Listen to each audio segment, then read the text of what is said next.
जय हिंद जय बिहार।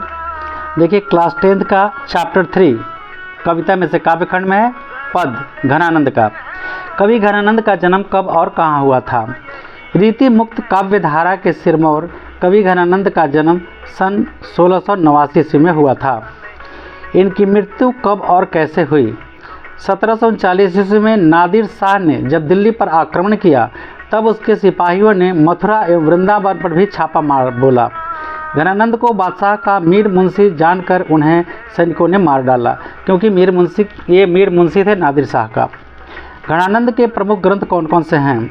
इनके प्रमुख ग्रंथ हैं सुजान सागर, विरह लीला, रसकेली, वल्ली इत्यादि। कविता के अनुसार इनकी विशेषताओं को संक्षेप में बताएं।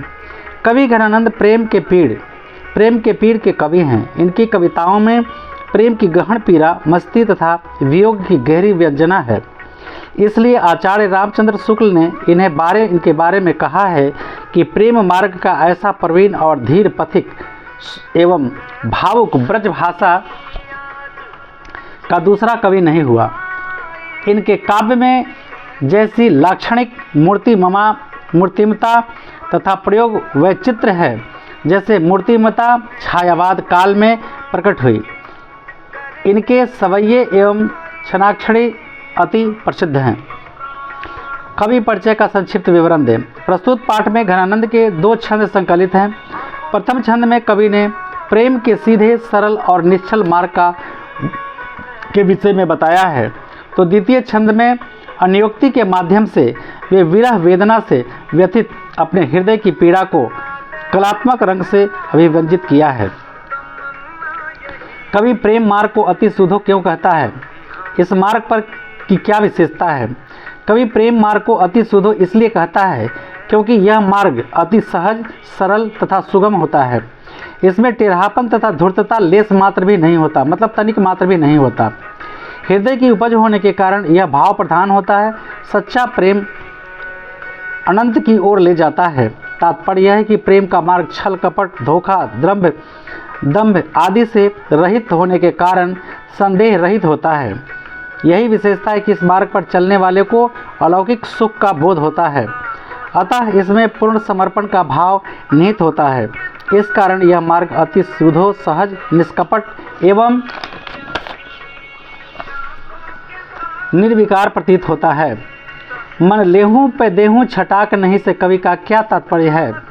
मन लेहूं पे देहूं छटाक नहीं से कवि का अभिप्राय है कि प्रेमी सच्चे दिल से अपना तन मन प्रेमिका का प्रेम पाने के लिए अर्पित कर देते हैं।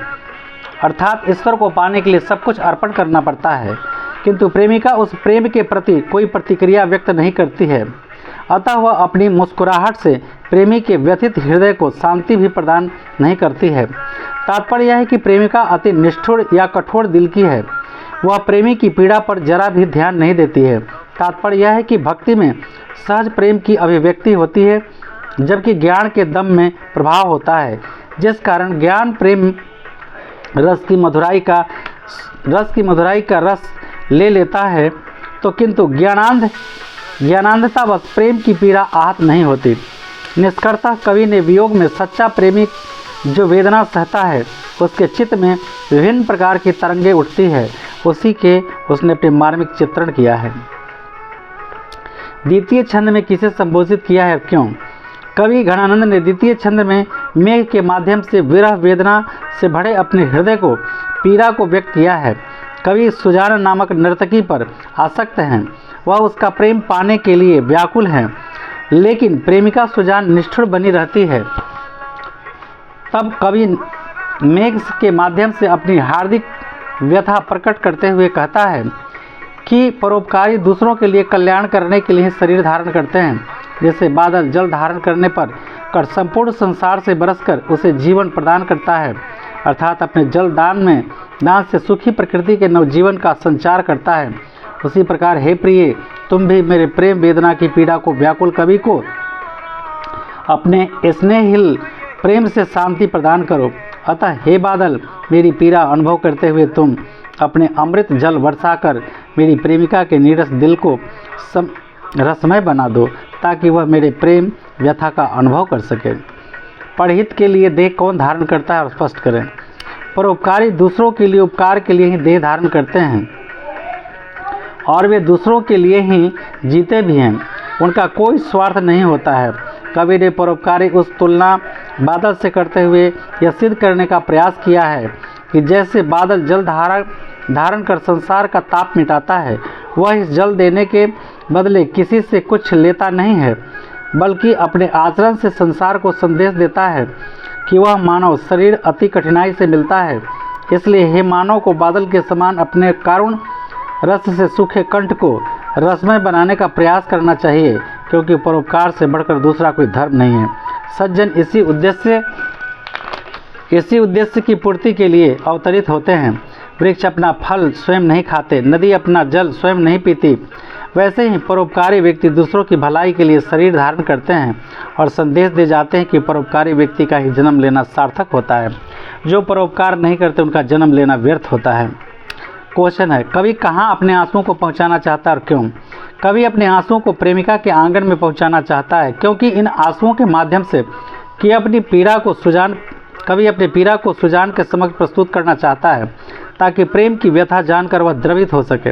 अतः कवि अन्योक्ति के माध्यम से विरह वेदना से भरे अपने हृदय की पीड़ा को उनकी प्रेमिका के समक्ष व्यक्त करना चाहता है। कवि को विश्वास है कि उसकी प्रेम वेदना से जब उसकी प्रेमिका अवगत होगी, तब उससे प्रेम की सच्चाई का बोध होगा। अतः कवि अपने आप को यह मानकर सिद्ध करना चाहता है कि जिस प्रकार बादल अपना जल बरसाकर संसार में नवजीवन का संचार करता है, उसी प्रकार कवि अपने आंसुओं का जल बरसाकर प्रेमिका के सुप्त प्रेम को उद्दीप्त करना चाहता है। व्याख्या करें। यहाँ एक तय दूसरों आँख नहीं। प्रस्तुत दोहा के माध्यम से कवि घनानंद ने प्रेम मार्ग की सच्चाई पर प्रकाश डाला है। कवि का कहना है कि प्रेम का मार्ग अति सहज, सरल एवं सुगम होता है। इसमें छल, प्रपंच, अविश्वास का कोई स्थान नहीं होता है। इसमें एक दूसरे को जानने समझने के लिए लिखित कोई चिन्ह या शर्त नहीं होती। यह तो दो दिलों के आपसी मेल से के सबूत हैं। अतः कवि के कहने का यह भाव है कि प्रेम में त्याग एवं समर्पण के भाव निहित होते हैं। इसलिए हे प्रिय सुजान, इस प्रेम मार्ग पर चलने वाले को किसी चिन्ह की आवश्यकता नहीं होती। अगला क्वेश्चन, कछु मोड़ियों पीर हिए परसों का भावार्थ स्पष्ट करते। प्रस्तुत सवैया के माध्यम से कवि ने अपनी विरह वेदना को प्रकट किया है। कवि बादल की अन्योक्ति के माध्यम से परोपकारी जनों की विशेषता पर प्रकाश डालते हुए कहना चाहता है कि जिस प्रकार परोपकारी संसार का कल्याण करते हैं, उसी प्रकार प्रेमिका सुजान उनकी विरह वेदना से भरे हृदय की पीड़ा को व्यथित हो उठे हैं। अर्थात कवि की प्रेम वेदना प्रेमिका के हृदय में प्रेम का संचार कर दे।